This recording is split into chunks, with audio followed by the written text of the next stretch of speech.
ณที่ป่าแห่งหนึ่งมีกระท้อนต้นใหญ่ผลดกห้อยเต็มกิ่งก้าน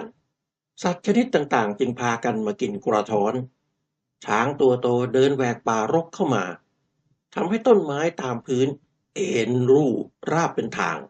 เจ้าเก้งกวางก็พลอยได้อาศัยเดินตามทางสะดวกมาที่ต้นกระท้อนนี้ด้วยเจ้าช้างใช้งวงเหนี่ยวกิ่งกระท้อนแล้วหักลงมากินอย่างอร่อย เจ้าลิงที่กำลังนอนกินกระท้อนอยู่ข้างบนก็ตกใจแทบกลิ้งตกลงมาและใช้หางเกี่ยวกิ่งกระท้อนแล้วโยนตัวไปคร่อมคาคบไม้ได้ทันท่วงทีกิ่งก้านกระท้อนโยกไหวไปมาลูกกระท้อนจึงร่วงลงพื้นเจ้าเก้งเจ้ากวางก็พากันกินกระท้อนทั้งเปลือกทั้งเมล็ดเมื่อถ่ายมูลเมล็ดกระท้อนก็ออกมาด้วยและฝังอยู่ในดิน เมื่อใดก็ตามที่ฝนตกมันก็จะงอกเป็นต้นกระท้อนเล็กๆต่อไปลูกกระท้อนหลายๆลูกตกค้างอยู่ในพุ่มไม้แมลงหวีและแมลงอื่นๆก็พากันมาตอมกินเป็นอาหารจึงมีนกนานาชนิดมาหากิน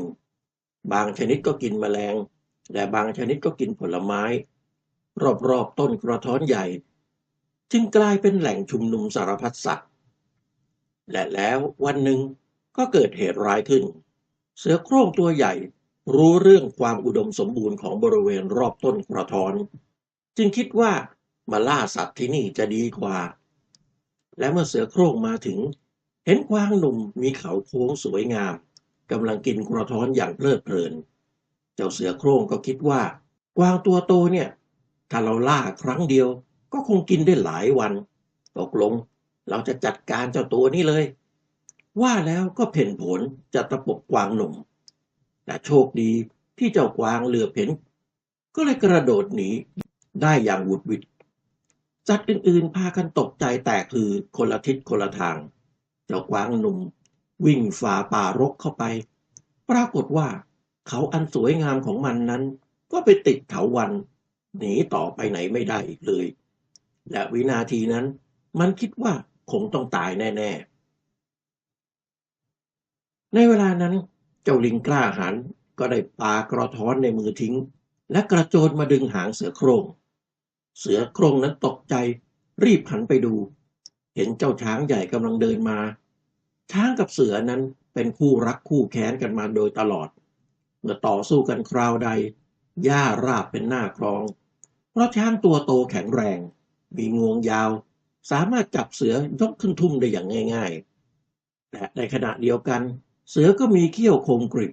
กรงเล็บก็แข็งแรงทั้งมีความว่องไวมากอีกด้วยระหว่างที่เสือกับช้างจ้องกันไม่วางตาลิงหลายตัวก็รีบไปแกะเถาวัลย์ให้กวางหนุ่ม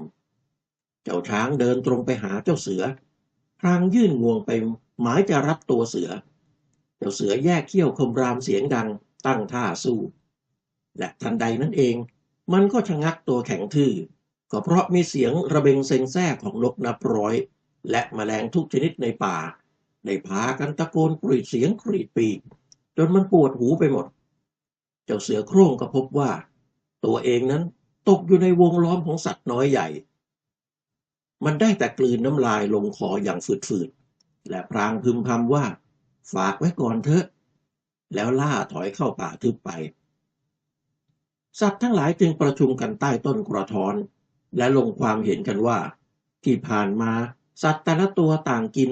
ต่างไม่สนใจผู้อื่นสังคมของสัตว์รอบต้นกระท้อนจะต้องช่วยกันดูแลซึ่งกันและกันให้มากกว่านี้และช่วยกันเตือนภัยที่อาจจะเกิดขึ้นได้เพื่อให้บริเวณรอบต้นกระท้อนใหญ่สงบสุขและปลอดภัยเจ้าเสือที่แอบฟังอยู่หลังต้นไม้ก็ได้แต่ถอนหายใจดังแล้วก็คิดว่าต่อไปนี้